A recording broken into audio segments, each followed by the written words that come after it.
আল্লাহ আল্লাহ। Record বৃষ্টিতে ভাসছে পার্বত্যাঞ্চল। কক্সবাজার ও চট্টগ্রামে পাহাড় ধসে নিহত 10, পানিবন্দী লাখো মানুষ। সাজেকে আটকা 4 শতাধিক পর্যটক। বন্যার কারণে আমাদের এই রাস্তা 5টা পয়েন্ট একদম গলা পর্যন্ত নাকি হয়ে গেছে, একদম ডুবে গেছে। পানির উচ্চতা বেড়ে যাওয়ায় আমাদের আর দেওয়া হচ্ছে না। পার্বত্যাঞ্চলের দুর্যোগ নিয়ে সংসদে উদ্বেগ। ক্ষতিগ্রস্ত এলাকায় পাঠানো হচ্ছে ত্রাণ সহায়তা। বৈষম্য দূর করতে চান প্রধানমন্ত্রী। গণভোট জুলাই প্রশ্নে কোনো ছাড় নয়। সরকারকে বিরোধী দলীয় নেতার হুঁশিয়ারি। কাউকে আর শেখ হাসিনা হতে দেবে না এনসিপি। তত্ত্বাবধায়ক সরকার ব্যবস্থা ফিরছে কিনা জানা যাবে কাল। পঞ্চদশ সংশোধনী পুরো বাতিলে সাংবিধানিক শূন্যতার শঙ্কা আইনজীবীর। বিচার চলাকালে আসামির মৃত্যু হলে জানাতে হবে অ্যাটর্নি জেনারেলকে। ভারত পাকিস্তানের তুলনায় দেশে ফাঁসি কার্যকরের হার কম। ফের উত্তপ্ত মধ্যপ্রাচ্য। যুক্তরাষ্ট্রের হামলার প্রতিবাদে পাল্টা আঘাত ইরানের। যুদ্ধবিরতি চুক্তি শেষ বললেন ট্রাম্প।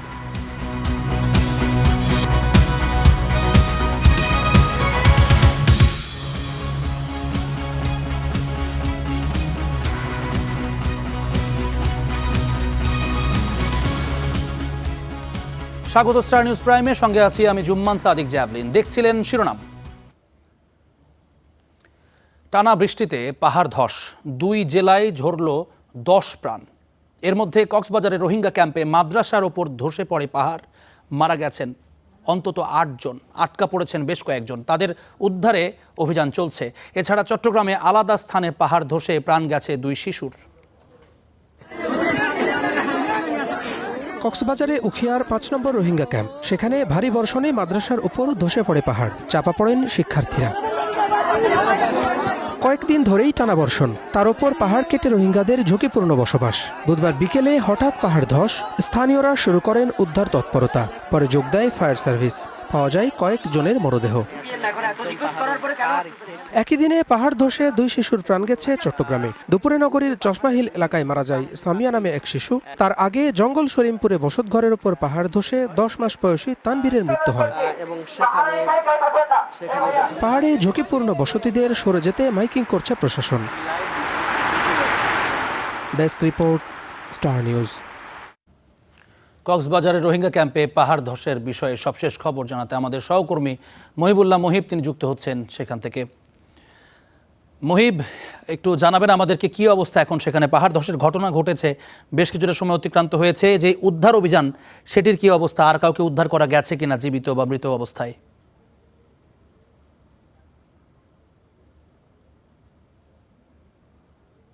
জেভলিন, সবশেষ 5 জনকে জীবিত উদ্ধার করার পরেই ফায়ার সার্ভিস এবং ক্যাম্প প্রশাসন অর্থাৎ শরণার্থী ত্রাণ ও প্রত্যাবাসন কমিশনের যারা কর্মকর্তা রয়েছেন তারা এখান থেকে উদ্ধার কাজ সমাপ্ত করে ফেরত গেছেন।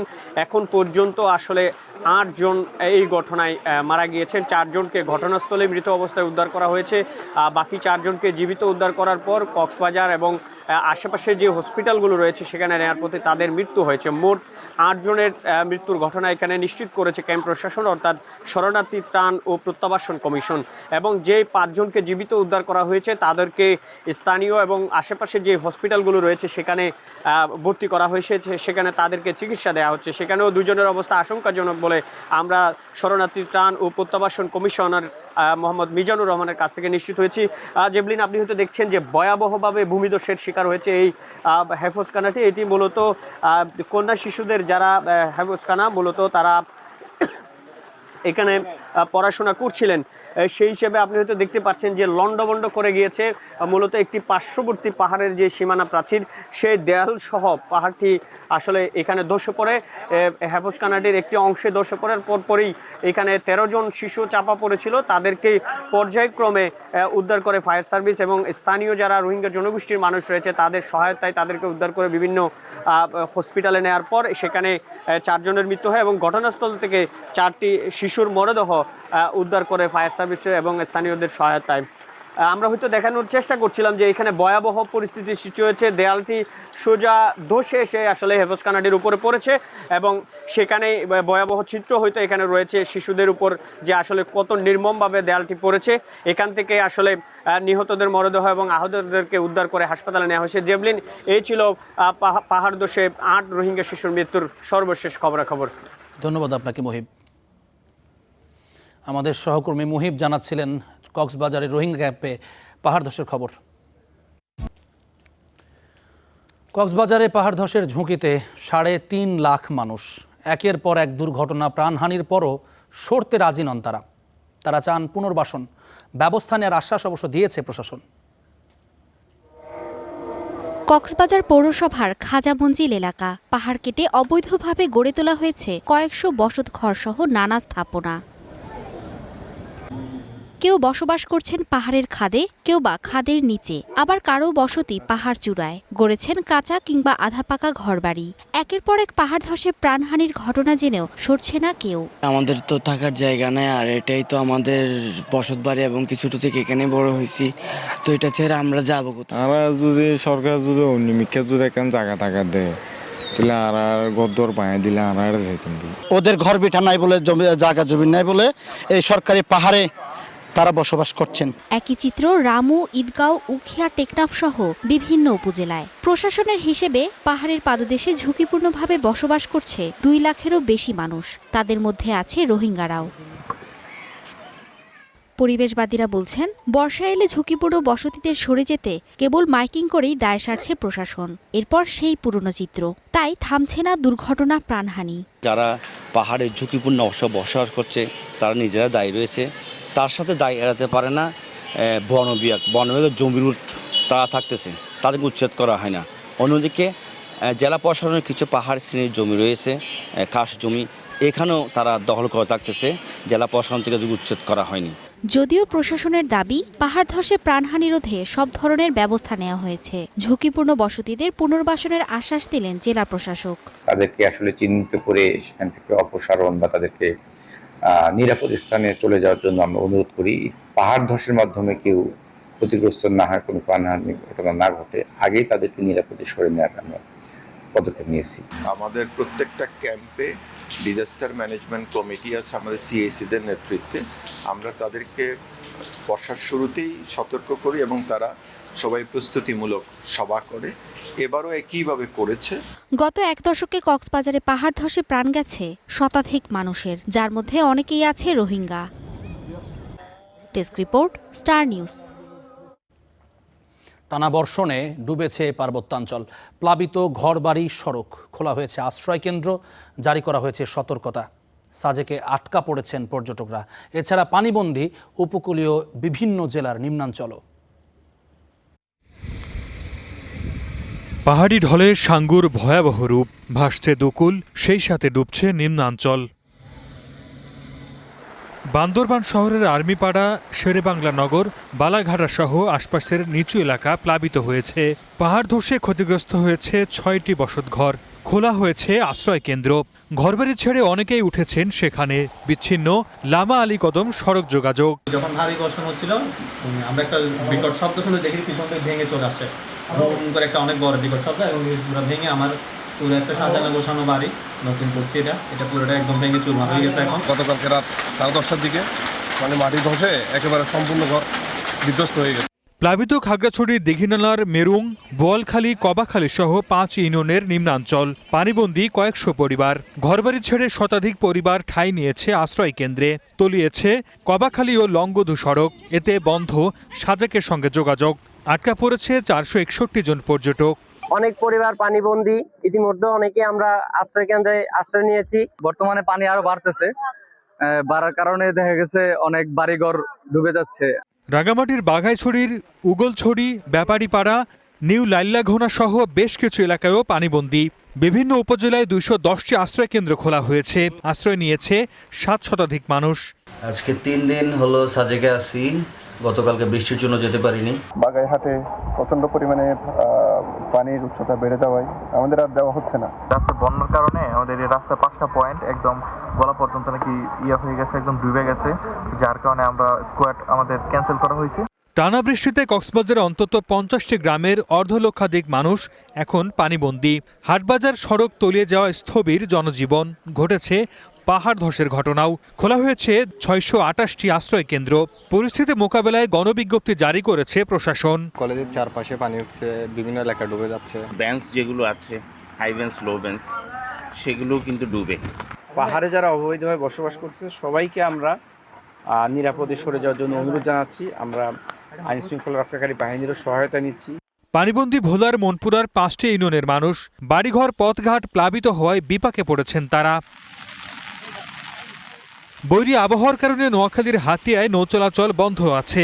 বরগুনায় ট্রলার ডুবে নিখোঁজ কয়েক জেলে। এছাড়া পটুয়াখালীতে নিখোঁজ 6 জেলের সন্ধান মেলেনি এখনো। সর্দার মোহাম্মদ আরিফ, স্টার নিউজ।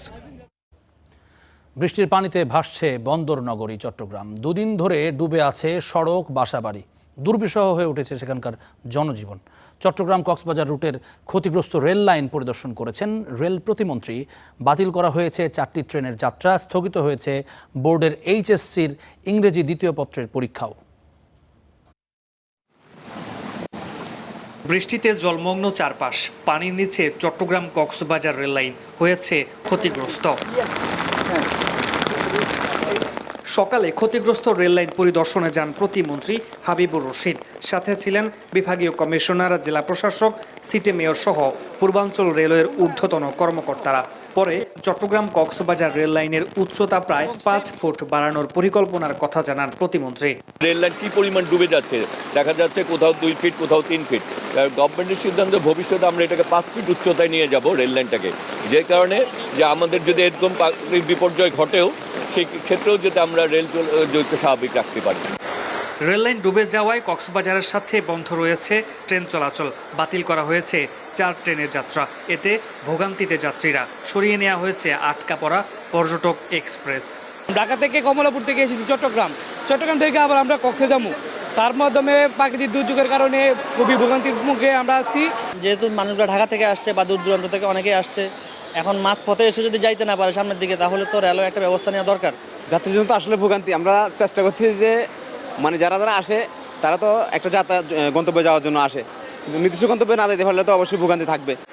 আবহাওয়া অফিসের তথ্য মতে গত 24 ঘন্টায় চট্টগ্রামে 237.5 মিলিমিটার বৃষ্টিপাত রেকর্ড করা হয়েছে। নগরীর কাতালগঞ্জ, আগ্রাবাদ, মুরাদপুর সহ বিভিন্ন নিচু এলাকায় সৃষ্টি হয়েছে তীব্র জলাবদ্ধতা। এতে বিপর্যস্ত হয়ে পড়েছে জনজীবন। পাহাড় ধসের আশঙ্কায় ঝুঁকিপূর্ণ বসতিদের সরিয়ে নেওয়া হয়েছে বলে জানিয়েছে জেলা প্রশাসন। প্রাকৃতিক দুর্যোগের এটা আমরা কেটে যাওয়ার পরে আমরা আবারও সমন্বিত প্রচেষ্টার মাধ্যমে যেসব জায়গায় বেশি পানি উঠেছে, নিচু জায়গা, ওইগুলোকে আমরা কাজ করব। পুরো মহানগর এরিয়াতে 26টি পাহাড় আছে যেগুলো ধসের মতো এবং মানুষের ঝুঁকিপূর্ণ অবস্থায় আছে। সেখানে প্রায় 6,500 পরিবার আছে। আমরা প্রত্যেকটা জায়গায় মাইকিং করেছি, আমরা মসজিদগুলোতে বলেছি এবং তাদেরকে সতর্ক করেছি এবং প্রত্যেকটা জায়গায় শেল্টার সেন্টার স্থাপন করেছি। এদিকে দুর্যোগপূর্ণ আবহাওয়ার কারণে চট্টগ্রাম বিশ্ববিদ্যালয়ের সব ক্লাস পরীক্ষা বন্ধ ঘোষণা করা হয়েছে। মামুনুর রশিদ, অভি, স্টার নিউজ, চট্টগ্রাম। চট্টগ্রামে বৃষ্টি জলাবদ্ধতার খবর জানাতে আমাদের সহকর্মী রুকন উদ্দিন যুক্ত হচ্ছেন আমাদের সঙ্গে। রুকন একটু আমাদেরকে জানাবেন আজকে এই মুহূর্তের পরিস্থিতিটা কেমন, এবং আমরা যেটি জানছিলাম যে বিভিন্ন জায়গায় ঝুঁকিপূর্ণ বসতিতে যারা আছেন তাদেরকে সরিয়ে নেওয়ার ব্যাপারে কতদূর কাজ এগিয়েছে, তাদের পুনর্বাসনের ব্যবস্থায় করা হয়েছে কিভাবে, সেটা যদি একটু জানাতেন। আপনাকে যদি একটু দেখাই যে আমার পেছনে নিশ্চয়ই দেখতে পাচ্ছেন এটি ছোট্ট একটি বাজার। সেই বাজারের চিত্রটা যদি আপনাকে একটু দেখাই যে এই যে উপরেই কিন্তু এখানে দেখা যাচ্ছে যারা এখানে বিক্রেতারা রয়েছেন তারা আছে, কিন্তু কোনো ধরনের ক্রেতা নেই। টানা 3 দিন ধরে চট্টগ্রামে এই যে বৃষ্টিপাত, ভারী বর্ষণের ফলে বিভিন্ন যে সকল নিচু এলাকাগুলো রয়েছে সেগুলো কিন্তু তলিয়ে গেছে বলাই যায়। সেখানে উল্লেখযোগ্য যে কয়েকটি এলাকা, সেখানে যদি বলি যে কাতালগঞ্জ, মুরাদপুর এবং এই যে আগ্রাবাদ যে এলাকাটি রয়েছে, সেখানে কিন্তু ভারী বর্ষণের ফলেই কিন্তু তলিয়ে গেছে। ফলে মানুষের স্বাভাবিক যে জীবনযাত্রা সেটি কিন্তু ব্যাহত হচ্ছে এবং তারা যে দৈনন্দিন কাজ সারতে বের হতেন, সেগুলো জরুরি কাজ যে বের হতেন, সেগুলো কিন্তু আসলে তারা করতে পারছেন না। এছাড়া আপনি যেমনটি বলছিলেন যে পাহাড় ধসের ঘটনায় চট্টগ্রামে কিন্তু আজ 3 ঘন্টার ব্যবধানে 2 জনের মৃত্যু হয়েছে। সেখানে জঙ্গল সলিমপুরে একজন শিশু এবং চট্টগ্রামের নগরীর যে চশমাহিল এলাকা রয়েছে, সেখানে একজন শিশু 13 বছরের শিশুর কিন্তু মৃত্যু হয়েছে। এরপরে আমরা দেখেছি সেখানে কিন্তু মেয়র কিন্তু সেখানে গেছেন এবং তিনি সেখানকার পরিস্থিতি পর্যবেক্ষণ করেছেন। যদিও বা এই যে ভারী বর্ষণের সৃষ্টি হয়েছে, এই ভারী বর্ষণের শুরু হওয়ার আগে থেকেই কিন্তু যে সকল পাহাড়ি এলাকাগুলো রয়েছে সেখানে কিন্তু মাইকিং করা হয়েছে এবং আগে থেকেই যে এলাকাগুলো রয়েছে সেখানকার মানুষজনকে কিন্তু সরিয়ে যেতে বলা হয়েছিল। যদিও বা অনেকে সরে গেলেও কিন্তু কেউ সরেনি, ফলে এই যে দুর্ঘটনা সেটিতে পড়তে হয়েছে। এবং এছাড়া যে সেখানে কিন্তু দুর্ঘটনা যাতে এড়ানো যায় পাহাড় ধসে, সে কারণে কিন্তু সেখানে বিভিন্ন প্রস্তুতি রাখা হয়েছে এবং বিভিন্ন ব্যবস্থা কিন্তু নেওয়া হয়েছে। এই ছিল আমার কাছে চট্টগ্রাম থেকে সবশেষ। জেভলিন। ধন্যবাদ রুকন আপনাকে। লঘুচাপের প্রভাবে বৃষ্টি থাকতে পারে শনিবার পর্যন্ত। এই সময় চট্টগ্রাম, বরিশাল, খুলনা এবং সিলেটে রয়েছে ভারী বর্ষণের পূর্বাভাস। উত্তাল থাকবে সাগর, তাই 4 সমুদ্র বন্দরে বহাল রাখা হয়েছে 3 নম্বর সতর্ক সংকেত। দুর্বল হচ্ছে ভারতের পূর্ব মধ্যপ্রদেশ এলাকায় অবস্থানরত সুস্পষ্ট লঘুচাপ। তবে সমুদ্র বন্দর ও দেশের উপকূলীয় এলাকায় উত্তালি থাকছে সাগর। এর প্রভাবে বৃষ্টি থাকতে পারে শনিবার পর্যন্ত। এ সময় উপকূলীয় অঞ্চলের 3 বিভাগ ও সিলেটে রয়েছে ভারী বর্ষণের পূর্বাভাস। আর এই বৃষ্টিতে চট্টগ্রাম বিভাগের পাহাড়ি এলাকায় ভূমি ও পাহাড় ধসের সতর্ক বার্তাও দিয়েছে আবহাওয়া অধিদপ্তর। রাশি রাশি মেঘমালা তৈরি হচ্ছে, থেমে থেমে বৃষ্টি হচ্ছে এবং এই বৃষ্টিপাত অব্যাহত রয়েছে। এবং এই যে বৃষ্টিপাত, কোথাও কোথাও ভারী বৃষ্টিপাত বা অতি ভারী বৃষ্টিপাত, তারও 2 থেকে 3 দিন অব্যাহত থাকতে পারে। এ সংক্রান্ত ভারী বর্ষণের সতর্কবার্তাও রয়েছে এবং ভারী বৃষ্টিপাত জনিত কারণে আমরা বলেছি যে চট্টগ্রামের পাহাড়ি এলাকায় ভূমিধসের আশঙ্কা রয়েছে। লঘুচাপ ও মৌসুমী বায়ুর প্রভাবে ঢাকা, খুলনা সহ দেশের নানা জেলায় বৃষ্টির সঙ্গে বয়ে যেতে পারে ঝোড়ো হাওয়া। আমাদের যে দৈনন্দিন যে কার্যক্রম এই ভারী বৃষ্টিপাত জনিত কারণে ব্যাহত হয়। ইনফ্রাস্ট্রাকচার, বিশেষ করে উপকূলীয় এলাকায় আপনারা জানেন এখনও অনেক কাঁচা ঘর রয়েছে, অনেক টেম্পোরারি যারা শ্রম বিক্রি করে জীবিকা নির্বাহ করে তাদের ঘরবাড়ি বসতি রয়েছে, সেখানে ভালনারেবল পিপল রয়েছে, তারা ক্ষতিগ্রস্ত হয়। এবং বিশেষ করে এই ভারী বৃষ্টিপাতের কারণে একদম উপকূলীয় এলাকার নিম্ন অঞ্চল অনেক সময় প্লাবিত হয়। মঙ্গলবার বান্দরবানের সর্বোচ্চ বৃষ্টির রেকর্ড 314 মিলিমিটার আর 59 মিলিমিটার বৃষ্টি হয়েছে রাজধানীতে। নুরে জান্নাত, স্টার নিউজ, ঢাকা। পার্বত্যাঞ্চলের দুর্যোগ নিয়ে উদ্বিগ্ন সংসদ। ক্ষতিগ্রস্ত এলাকায় সহায়তা পাঠানোর কথা জানিয়েছেন ত্রাণমন্ত্রী। এ সময় প্রধানমন্ত্রী জানান, দেশ থেকে বৈষম্য দূর করাই তার সরকারের মূল লক্ষ্য। প্রশ্নোত্তর পর্বে অংশ নিয়ে তিনি বলেন, শেয়ার বাজার কেলেঙ্কারিতে জড়িতদের বিচার হবে। পাশাপাশি তুলে ধরেন শিক্ষা, স্বাস্থ্য, কৃষিখাত নিয়ে তার পরিকল্পনার কথা। টানা বৃষ্টিতে বিপর্যস্ত দেশের পার্বত্য অঞ্চল, পানিবন্দী লাখো মানুষ, পাহাড় ধসে ঝরছে প্রাণ। সংসদ অধিবেশনে সরকার ও বিরোধী দলীয় সংসদ সদস্যদের কণ্ঠেও ছিল সেই ঘটনার ছাপ। পরে এক প্রশ্নের জবাবে দুর্যোগ মোকাবিলায় সরকারের পদক্ষেপের কথা জানান ত্রাণমন্ত্রী। আমরা পানিতে ভাসতেছি, অসম্ভব কষ্ট হচ্ছে। অতি দ্রুতভাবে কার্যকর ব্যবস্থা নেওয়ার জন্য আমি এই মহান সংসদে সংশ্লিষ্ট মাননীয় মন্ত্রী মহোদয় যারা আছে তাদের কাছে আমার এই আর্জিটা। প্রত্যেকটি জেলায় 200 মেট্রিক টন করে চাল এবং 10 লক্ষ টাকা বরাদ্দ দিয়েছি এবং আমাদের কিছু শুকনো খাবার রয়েছে প্যাকেটজাত, ওগুলো আমরা বিতরণ করতে বলেছি। প্রতিনিয়ত আমরা জেলা প্রশাসকদের সঙ্গে কথা বলছি। এর আগে বিকেলে প্রশ্ন উত্তর পর্বে সংসদ সদস্যদের নানা জিজ্ঞাসার জবাব দেন সংসদ নেতা। বলেন, দেশ থেকে বৈষম্য দূর করাই তার সরকারের মূল কাজ। মাননীয় স্পিকার, এই সরকারের অন্যতম একটি মূল লক্ষ্যই হচ্ছে সমাজের বা দেশের বিভিন্ন জায়গায়, বিভিন্ন ক্ষেত্রে যেখানে যেখানে বৈষম্য আছে যার জন্য মানুষ বিভিন্নভাবে ডিপ্রাইভ হচ্ছে, সেই বৈষম্যকে দূর করা। এ সময় তিনি আরো জানান, শেয়ার বাজার কেলেঙ্কারির সঙ্গে জড়িতদের আনা হবে আইনের আওতায়। বলেন, বর্তমান সরকার পুঁজিবাজার স্থিতিশীল করতে বদ্ধপরিকর। শেয়ার মার্কেটের পতন ঘটিয়ে হাজার হাজার বিনিয়োগকারীদের নিঃস্ব করার জন্য যারা দায়ী তাদের চিহ্নিত করা সহ তাদের বিরুদ্ধে আইনানুগ ব্যবস্থা গ্রহণে বর্তমান সরকার পরিকল্পনা গ্রহণ করেছে। শুধু ঢাকা নয়, চিটাগং স্টক এক্সচেঞ্জকেও আমরা ইনশাল্লাহ শক্তিশালী স্টক এক্সচেঞ্জে রূপান্তর করতে পারবো। ধন্যবাদ। এছাড়া ধাপে ধাপে প্রাথমিকের 1,20 লাখ শিক্ষার্থীকে স্কুল ড্রেস, ব্যাগ দেয়া সহ শিক্ষা, স্বাস্থ্য ও কৃষি খাতে নিয়ে সরকারের পরিকল্পনাও তুলে ধরেন প্রধানমন্ত্রী। আমরা শিক্ষা খাতে বাজেট 5 বছর শেষে 5% নিয়ে যেতে চাই। আগামী 5 বছর সারা দেশে ইনশাল্লাহ সরকার 2,75,00,000 কৃষককে ডিজিটাল প্ল্যাটফর্মের ভিতরে নিয়ে আসবে, যেটি কিনা কৃষক কার্ড। প্রশ্নোত্তর পর্বে নিজেদের পরিকল্পনার কথা জানান শিল্প, তথ্য, অর্থ ও জ্বালানি মন্ত্রীও। আমরা জাতির কাছে ওয়াদাবদ্ধ যে আমরা সৌর বিদ্যুৎকে কাজে লাগিয়ে দেশের প্রত্যন্ত অঞ্চলে এই বিদ্যুতের বিতরণের ব্যবস্থা করব। সিফাত শাহরিয়ার, স্টার নিউজ, ঢাকা। জুলাই প্রশ্নে সরকারকে এক চুলও ছাড় দেয়া হবে না বলে হুঁশিয়ারি দিয়েছেন বিরোধী দলীয় নেতা শফিকুর রহমান। নির্বাচনে জনগণকে দেয়া প্রতিশ্রুতি বাস্তবায়ন করা হয়নি দাবি করে তিনি জানান, নতুন করে আর কোনো ফ্যাসিবাদ বরদাস্ত করা হবে না। জুলাই আগস্টের ছাত্র জনতার গণ অভ্যুত্থান ছিল বৈষম্য, স্বৈরাচার ও ফ্যাসিবাদের বিরুদ্ধে জনগণের ঐক্যবদ্ধ আন্দোলন। বুধবার কাকরাইলের IDEV মাল্টিপারপাস হলে অনুষ্ঠিত এই সেমিনারে অংশ নেন বিভিন্ন রাজনৈতিক দলের নেতারা। জনগণের প্রত্যাশা পূরণে রাজনৈতিক ঐক্য, প্রয়োজনীয় সংস্কার এবং জবাবদিহি নিশ্চিত করার উপর গুরুত্ব আরোপ করেন তারা। ক্ষমতার উৎস যে জনগণ, সেই জনগণের রায় এবং ম্যান্ডেট উপেক্ষা করা রাষ্ট্রদ্রোহিতা এবং জাতির সাথে বিশ্বাসঘাতকতার শামিল। যেই জন্য জুলাই বিপ্লবীরা জীবন দিল, সেই জুলাই চেতনা বাস্তবায়নের পক্ষে তাদের কোনো ধরনের পদক্ষেপ নাই। যারা ফৌজদারি অপরাধ করেছেন তাদের বিচার, এর ভিতরে রাজনৈতিক দলের, আওয়ামী লীগের বিভিন্ন দলের নেতাকর্মীরা আছেন, এর ভিতরে প্রশাসনিক লোকজন আছেন। আর দ্বিতীয়ত হচ্ছে আওয়ামী লীগের দল আকারে আমরা বিচার চাচ্ছি। একই সঙ্গে জুলাই গণহত্যা ও মানবতা বিরোধী অপরাধের অভিযোগের বিচার দ্রুত ও নিরপেক্ষ করার তাগিদ দেন বক্তারা।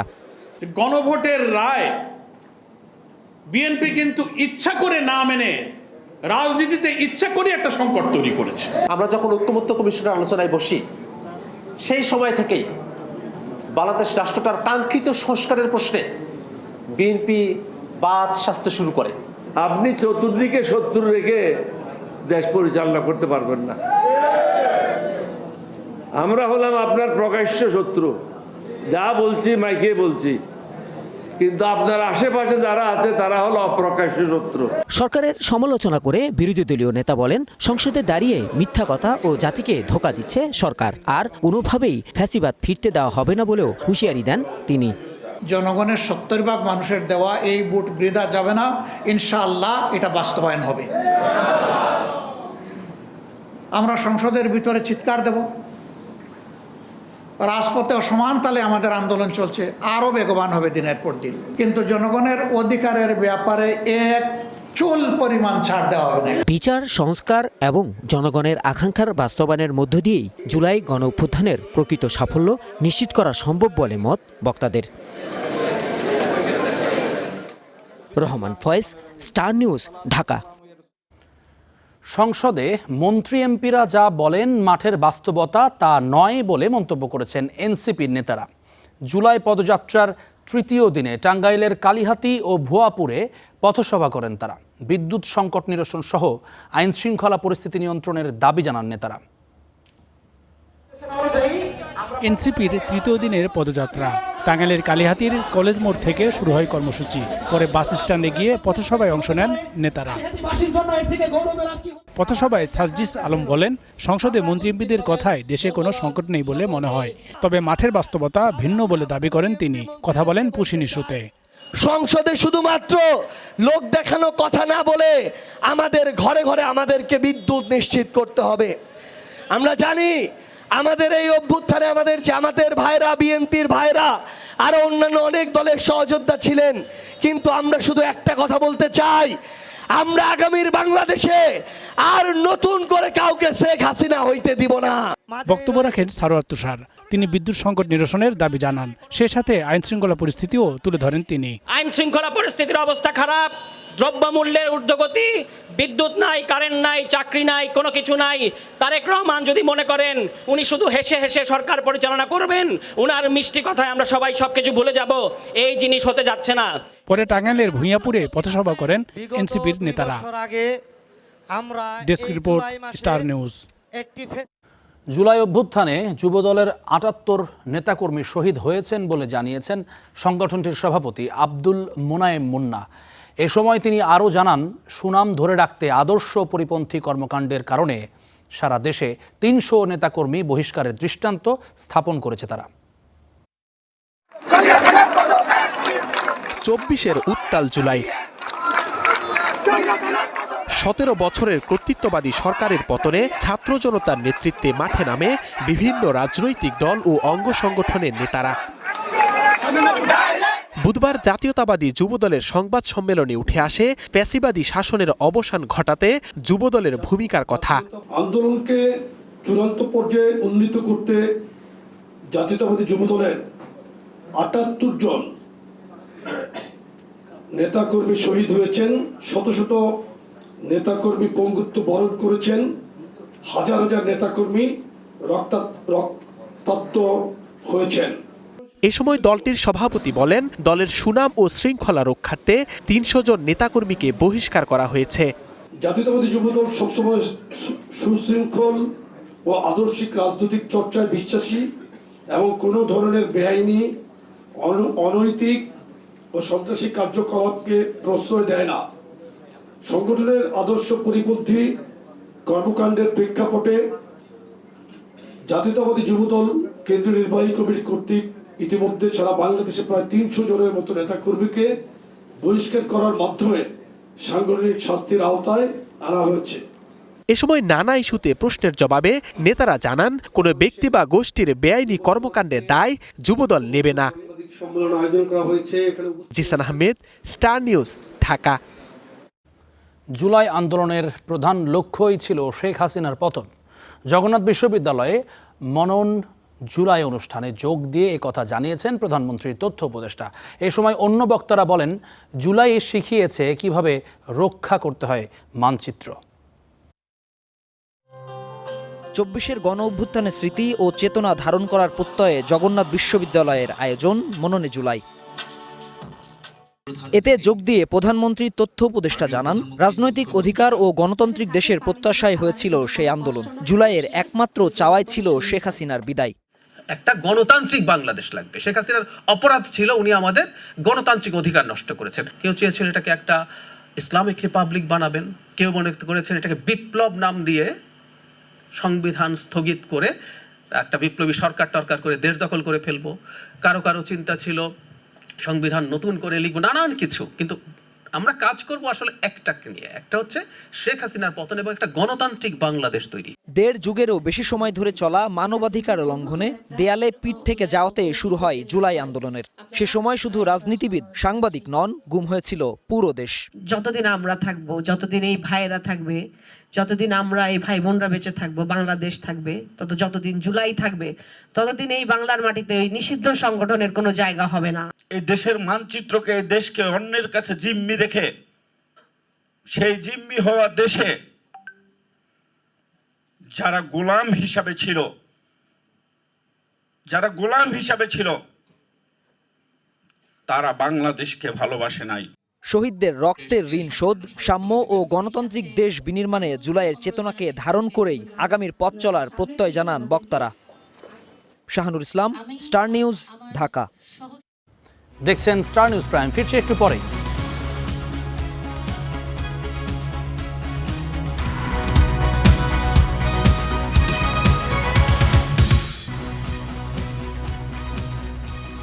দেখছেন স্টার নিউজ প্রাইম। তত্ত্বাবধায়ক সরকার ব্যবস্থা ফিরছে কিনা জানা যাবে আগামীকাল। সংবিধানের ৫ম সংশোধনী নিয়ে হাইকোর্টের রায়ের বিরুদ্ধে আপিল শুনানি শেষে ঠিক করা হয়েছে এই দিন। শুনানিতে হাইকোর্টের রায় বহাল চেয়ে বাকি বিষয়গুলো সংসদের উপর ছেড়ে দেওয়ার আর্জি জানান অ্যাটর্নি জেনারেল। তত্ত্বাবধায়ক সরকার ব্যবস্থা বাতিল সহ সংবিধানের 54টি পরিবর্তন আনা হয় পঞ্চদশ সংশোধনীর মাধ্যমে।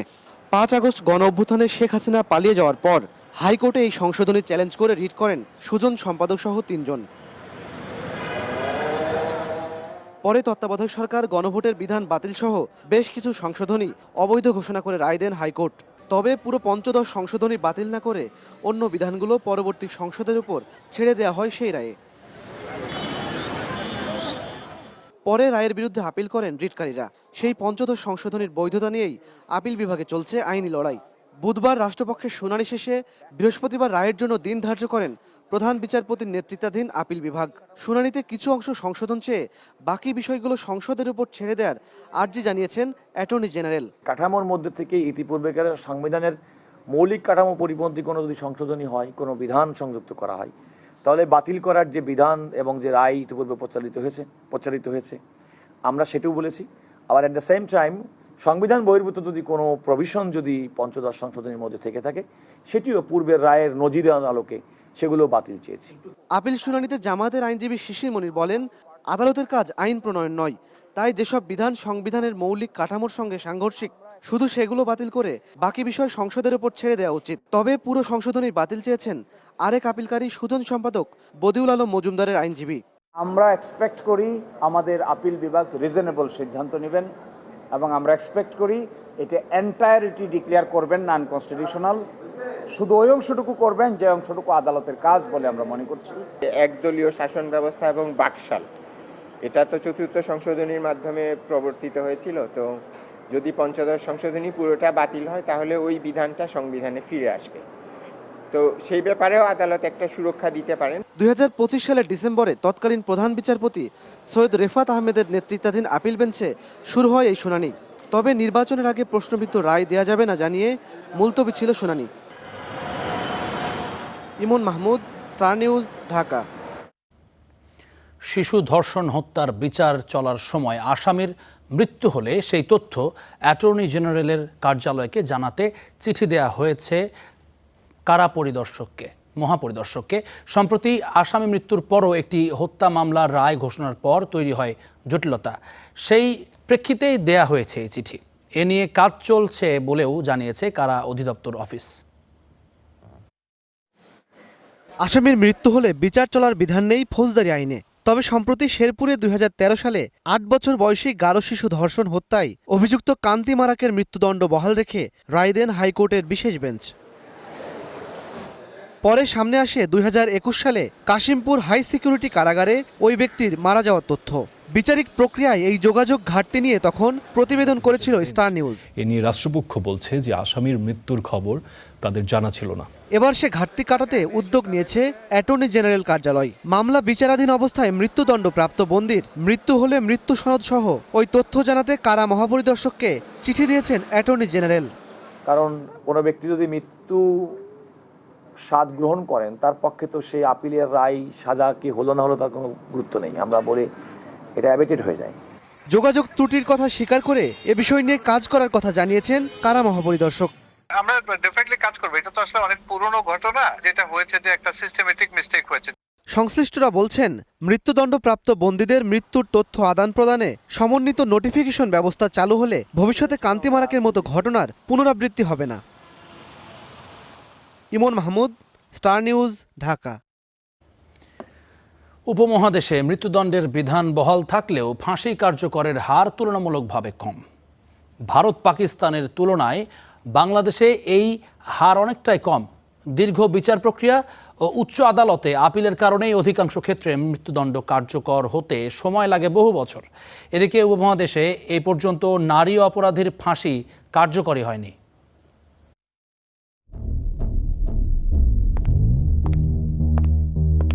প্রাচীনকাল থেকে ভয়াবহ নানা অপরাধের বিচারে সর্বোচ্চ শাস্তি রাখা হয়েছে মৃত্যুদণ্ড। ইউরোপ সহ বিভিন্ন দেশে এটি বাদ দেয়া হলেও যুক্তরাষ্ট্রের অনেক রাজ্যে রয়েছে। দক্ষিণ এশিয়ায় বাংলাদেশ সহ ভারত, পাকিস্তান, শ্রীলঙ্কা ও আফগানিস্তানে সর্বোচ্চ শাস্তি রাখা হয়েছে মৃত্যুদণ্ড।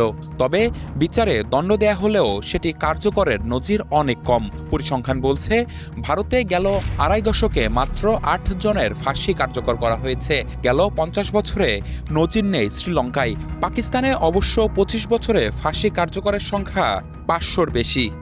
আর স্বাধীনতার পর থেকে গেল 54 বছরে বাংলাদেশে মৃত্যুদণ্ড কার্যকর করা হয়েছে 445 জনের, যার সবশেষ উদাহরণ 2023 সালে। তবে বাংলাদেশ সহ উপমহাদেশে এখন পর্যন্ত কোনো নারী অপরাধীর ফাঁসির রায় কার্যকর হয়নি। আইনজীবীরা বলছেন নিম্ন আদালত থেকে ফাঁসির দণ্ড হলেও উচ্চ আদালতে তা কমে যাচ্ছে। তারা বলছেন আইনের কয়েকটি নির্দিষ্ট কারণে মৃত্যুদণ্ড কমানোর সুযোগ রয়েছে। 5টা গ্রাউন্ড যদি থাকে, এটাকে বলে হলো মিটিগেটিং সার্কামস্টেন্স আর অ্যাগ্রেভেটিং সার্কামস্টেন্স। তার একটা বাচ্চা এবং এই বাচ্চাটার বয়স হলো 1 বছর, তো সে তো 3 বছর 4 বছর পর্যন্ত মায়ের দুধ খায়। 2018-19 মামলা এখন হচ্ছে। কোনো মহিলা প্রেগনেন্ট না থাকে বা তার বাচ্চা ফিডিং কোনো বেবি না থাকে, তাহলে সেই ক্ষেত্রে তাকে ফাঁসি দিতে আসলে আইনে কোনো রকম বাধা নেই। বর্তমানে দেশের কারাগারে মৃত্যুদণ্ডপ্রাপ্ত বন্দী রয়েছেন 92 জন নারী। এদের মধ্যে 86 জনের বিচার কাজ ঝুলে আছে হাইকোর্টে, বাকি 6 জনের আপিল বিভাগে। এই স্টেপগুলো যেহেতু আমাদের একটা লম্বা কিউ আছে এবং অনেক ক্ষেত্রে আরেকটা বিষয় আসে যে অনেক সময় দেখা যায় আসামি আপিল না করলেও জেল কোড মোতাবেক তাকে অটোমেটিক আপিলে করে শুনানি করে কনফার্ম করে তারপর নেক্সট স্টেপে যেতে হবে। স্বাধীনতার পর থেকে এখন পর্যন্ত বাংলাদেশে ফাঁসির দণ্ডপ্রাপ্ত কোনো নারী আসামির রায় কার্যকর হয়েছে এমন নজির নেই। নিম্ন আদালত থেকে ফাঁসির দণ্ড হলেও উচ্চ আদালতে এসে হয়তো স্থগিত হচ্ছে কিংবা সাজার পরিমাণ কমে যাচ্ছে। ভুক্তভোগী পরিবারগুলোর চাওয়া অপরাধীকে পুরুষ কিংবা নারী হিসেবে নয়, অপরাধী হিসেবেই গণ্য করা হোক।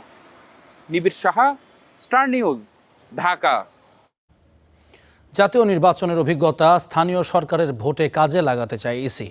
সেই লক্ষ্য নিয়ে বিদ্যমান আইন নিয়ে তারা কাজ করছেন বলে জানিয়েছেন কমিশনার আবুল ফজল মোহাম্মদ সানাউল্লাহ। আর ইইউ রাষ্ট্রদূত বলেন আগামী দিনগুলোতে নারী, সংখ্যালঘু ও পিছিয়ে পড়া জনগোষ্ঠীকে নির্বাচন ব্যবস্থায় আরও সম্পৃক্ত করতে হবে। সকালে এক সেমিনারে এসব কথা বলেন তারা। নির্বাচন পর্যবেক্ষণ সংক্রান্ত সুপারিশ, সংস্কারের অগ্রাধিকার ও বাস্তবায়ন সংক্রান্ত নানা বিষয়ে অংশীজনদের এই সংলাপ। এ সময় অন্তর্ভুক্তিমূলক স্থানীয় সরকার নির্বাচনের গুরুত্ব তুলে ধরেন ইউরোপীয় ইউনিয়নের রাষ্ট্রদূত মাইকেল মিলার। বাংলাদেশের নির্বাচন ব্যবস্থায় ইউরোপীয় ইউনিয়ন সামনের দিনগুলোতে অংশীদার হতে চায়। নারী, সংখ্যালঘু ও পিছিয়ে পড়া জনগোষ্ঠীকে কিভাবে নির্বাচন ব্যবস্থায় আরও বেশি সম্পৃক্ত করা যায় সেটি নিয়ে আমরা নির্বাচন কমিশনের সঙ্গে কাজ করতে চাই। ইসির নিজস্ব দক্ষতা ও আন্তর্জাতিক পর্যবেক্ষকদের প্রস্তাবিত বিষয়গুলোকে আমলে নিয়ে কাজ করলে সামনের দিনগুলোই ভালো কিছু উপহার দেওয়া সম্ভব, এ আশা কমিশনার আবুল ফজল মোহাম্মদ সানাউল্লাহ। আগামী নির্বাচনগুলোকে আরও বেশি অন্তর্ভুক্তিমূলক ও নিরপেক্ষ করতে চায় ইসি। জাতীয় ও স্থানীয় সরকার নির্বাচন এক নয়, তাই জাতীয় নির্বাচনের অভিজ্ঞতা স্থানীয় সরকার নির্বাচনে কাজে লাগিয়ে ভালো নির্বাচন উপহার দিতে কাজ করছে নির্বাচন কমিশন। অংশীজনদের নিয়ে 2 দিনের এই সংলাপ শেষ হবে বৃহস্পতিবার। Zisan Ahmed, Star News, Dhaka. রাজধানীর হোটেল শেরাটনে শুরু হয়েছে seafood festival coastal carnival. বুধবার বিকেলে শুরু হওয়া এই ফেস্টিভ্যালের টেস্টিং সেশনে অংশ নেন অতিথিরা। সিগনেচার ডিশের স্বাদ গ্রহণ করেন তারা। উপস্থিত ছিলেন বাংলাদেশে নিযুক্ত স্পেনের রাষ্ট্রদূত গ্যাব্রিয়েল মারিয়া সিভিয়াগা ওচোয়া ও ব্রুনাই দারুসালামের হাই কমিশনার হাজি হারিস। 8 জুলাই থেকে 18 জুলাই পর্যন্ত চলবে এই সি ফুড ফেস্টিভ্যাল।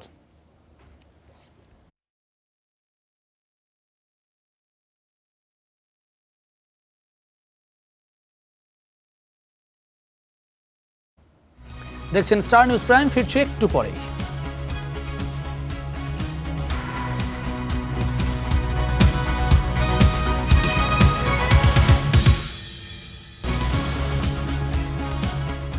দেখছেন স্টার নিউজ প্রাইম।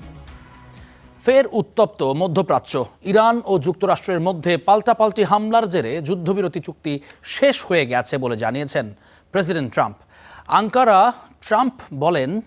আঙ্কারায় ট্রাম্প বলেন তারা মিথ্যাবাদী, তাদের সাথে আলোচনা করা সময়ের অপচয়। এর আগে হরমুজে কাতার ও সৌদি আরবের জাহাজে হামলার অভিযোগে ইরানের বন্দর আব্বাস সহ অন্তত ৮০টি লক্ষ্যবস্তুতে হামলা চালায় যুক্তরাষ্ট্র। জবাবে মধ্যপ্রাচ্যে যুক্তরাষ্ট্রের ৮৫টি লক্ষ্যবস্তুতে পাল্টা হামলা চালায় ইরান। দাও দাও করে জ্বলছে ইরানের বন্দর আব্বাস। মঙ্গলবার মার্কিন বাহিনীর হামলায় আবারও অগ্নিগর্ভ ইরানের দক্ষিণাঞ্চল। শুধু বন্দর আব্বাস নয়, কেশম দ্বীপ সিরিকেও হয়েছে ব্যাপক হামলা। একের পর এক বিস্ফোরণের প্রকট শব্দ শোনা গেছে কয়েক কিলোমিটার দূর থেকেও। হরমুজ প্রণালীতে ইরানের হামলার জবাবে এ হামলা বলে এক বিবৃতিতে জানিয়েছে সেন্টকম। বিবৃতিতে আরও বলা হয়, ইরানের আকাশ প্রতিরক্ষা ব্যবস্থা, উপকূলীয় নজরদারি কেন্দ্র, ভূমি থেকে আকাশে নিক্ষেপণযোগ্য মিসাইল, জাহাজ বিধ্বংসী ক্রুজ মিসাইল এবং ড্রোন উৎক্ষেপণ কেন্দ্র সহ মোট ৮০টি টার্গেটে হামলা চালিয়েছে মার্কিন বাহিনী। হরমুজ প্রণালীতে জাহাজ চলাচল নিয়ন্ত্রণে তেহরান এসব ব্যবহার করত বলে অভিযোগ ওয়াশিংটনের। তবে তেহরান বলছে বেসামরিক স্থাপনায়ও হামলা চালিয়েছে ওয়াশিংটন। শিরিক বন্দরে হামলায় বেশ কয়েকজন বেসামরিক নাগরিক আহত হয়েছে বলেও খবর পাওয়া গেছে। পাল্টা হামলা চালিয়েছে ইরানও। বাহরাইনের শেখ ঈসা বিমান ঘাঁটি সহ মধ্যপ্রাচ্য জুড়ে ৮৫টি মার্কিন ঘাঁটিতে হামলার দাবি করেছে আইআরজিসি। এর আগে মঙ্গলবার হরমুজ প্রণালীতে ৩টি নৌযানে হামলা হয়, যার মধ্যে ২টি কাতার ও সৌদির। জাহাজে হামলার জন্য সরাসরি ইরানকেই দায়ী করছে কাতার। দেশটিতে নিযুক্ত ইরানি রাষ্ট্রদূতকেও তলব করেছে তারা। হামলার নিন্দা জানিয়েছে সৌদিও, তবে এসব অভিযোগ প্রত্যাখ্যান করেছে ইরান। কিন্তু ওয়াশিংটন বলছে অন্তত ২টি জাহাজে তেহরানই হামলা চালিয়েছে। শুধু হামলা করেই থামেনি ওয়াশিংটন। ইরানের তেল রপ্তানির ওপর দেওয়া অস্থায়ী নিষেধাজ্ঞা শিথিলের সিদ্ধান্তও প্রত্যাহার করেছে তারা। ১৭ জুলাইয়ের মধ্যে সব ধরনের লেনদেন বন্ধের নির্দেশ দিয়েছে মার্কিন ট্রেজারি। যুক্তরাষ্ট্র এসব পদক্ষেপকে সমঝোতা স্মারকের লঙ্ঘন বলছে ইরান। তাদের দাবি, স্বাক্ষরিত ওই স্মারকের আওতায় হরমুজে জাহাজ চলাচলের সমন্বয়ের অধিকার রয়েছে তেহরানের। কথিত জাহাজে হামলার অভিযোগকেও সন্দেহজনক বলে দাবি করেছে দেশটি। নিষেধাজ্ঞা পুনর্বহালকেও যুদ্ধবিরতির সমঝোতা লঙ্ঘনের শামিল আখ্যা দিয়ে তেহরানের হুঁশিয়ারি, জাতীয় স্বার্থ ও নিরাপত্তা রক্ষায় প্রয়োজনীয় সব পদক্ষেপ নেবে তারা। ইফাতিরা, স্টার নিউজ। এই ছিল স্টার নিউজ প্রাইমের এখনকার আয়োজনে। সঙ্গে থাকার জন্য ধন্যবাদ। দেখতে থাকুন স্টার নিউজ।